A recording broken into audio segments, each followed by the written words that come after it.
Hi and welcome to this episode. In this episode, we're going to be covering why most gym owners are stuck between £10,000 and £15,000 per month.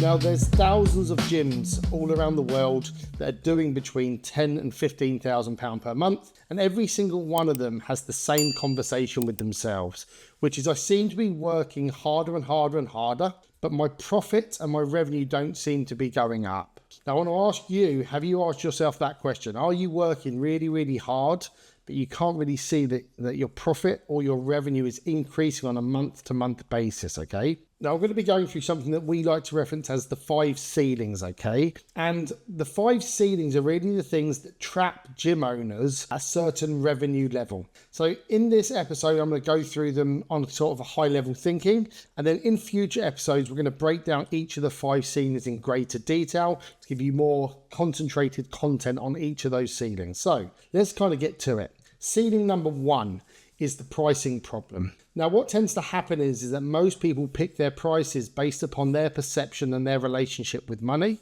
and what they perceive other people are charging. The real problem is that with that, you end up having to price for volume, not value. When you're looking at your pricing in your business, you have to price based upon the value exchange that you create to the marketplace, not volume of clients, okay? What tends to happen is people do it on a month-to-month membership, not a premium level. So we have to basically build in an ascension model in our business. Now, why this happens is it happens for a couple of reasons. The first real reason is fear of losing members. So people have an innate fear of losing clients and they believe that the local market won't pay more and they have no product ladder inside of their business. At a certain amount, you're going to cap your ceiling. So for an example, if you have one layer of cash in your business, in the pricing, you're going to hit a glass ceiling with regards to your revenue. So you don't have a revenue ladder in the business,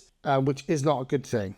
We need to have a revenue ladder in the business to send people up. Because remember, there's people in your local community that want to pay more for a higher level of service. What we have to do is introduce into your business a premium coaching product above the standard membership. For that, we have to create 2 to 3 distinct offers with different pricing points. So again, you'll hear me reference this a lot, which is inside of your business, you have to create a layered product matrix that caters essentially for 2 things. Number 1, people's budget. Number 2, how much support they actually need, how much support they actually want. So the question I have for you is, do you have a premium product offering inside of your business right now that you can send people up to that want to spend more money with you and want a higher level of service, a premium level service? If you haven't, then I urge you to build that inside of your ecosystem rather than having one membership. You have to have that layered product matrix, which is really, really, really important. Remember this though, you cannot charge a premium price for the standard product. First build something worth the premium and then price it like it is premium, okay?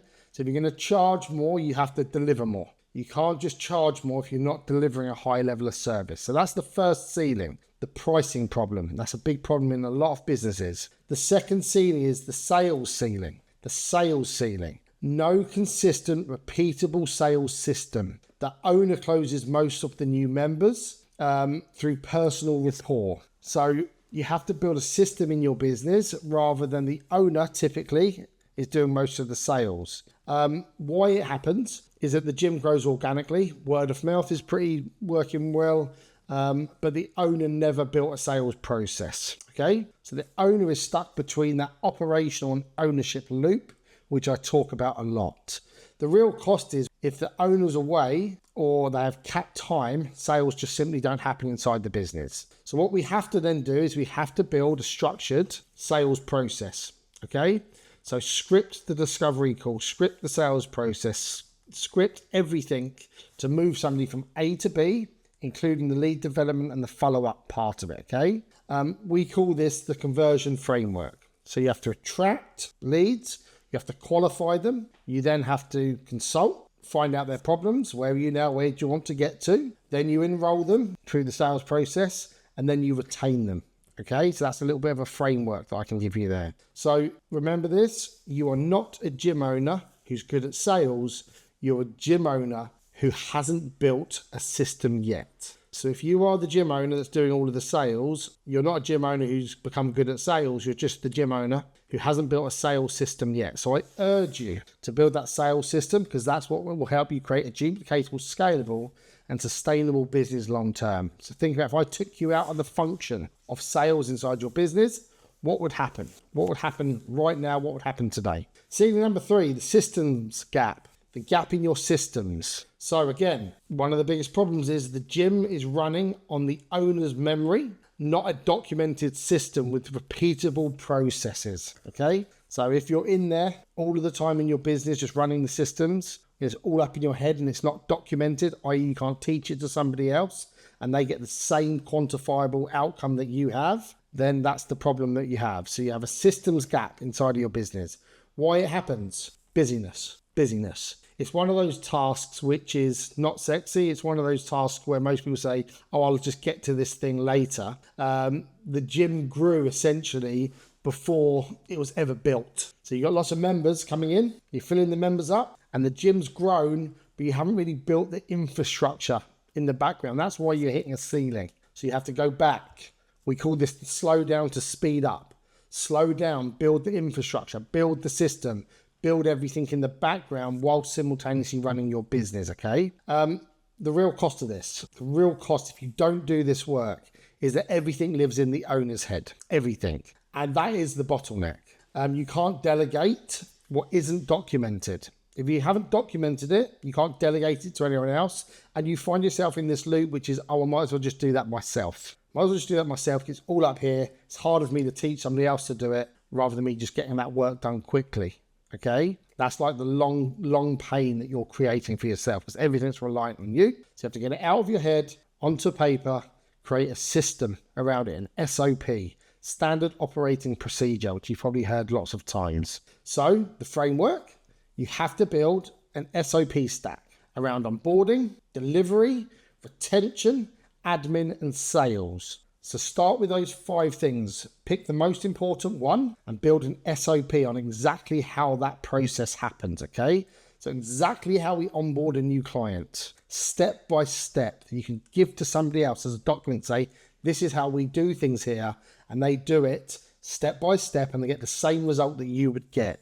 Same with delivery, on the floor coaching, off the floor coaching, retention. What's our retention systems? Thank you cards, congratulations cards, birthday cards, member events, all of those type of things, any admin tasks, and then the sales process as well. Remember this, every single task that lives in your head is a bottleneck. Every task that lives in a document is delegation waiting to happen.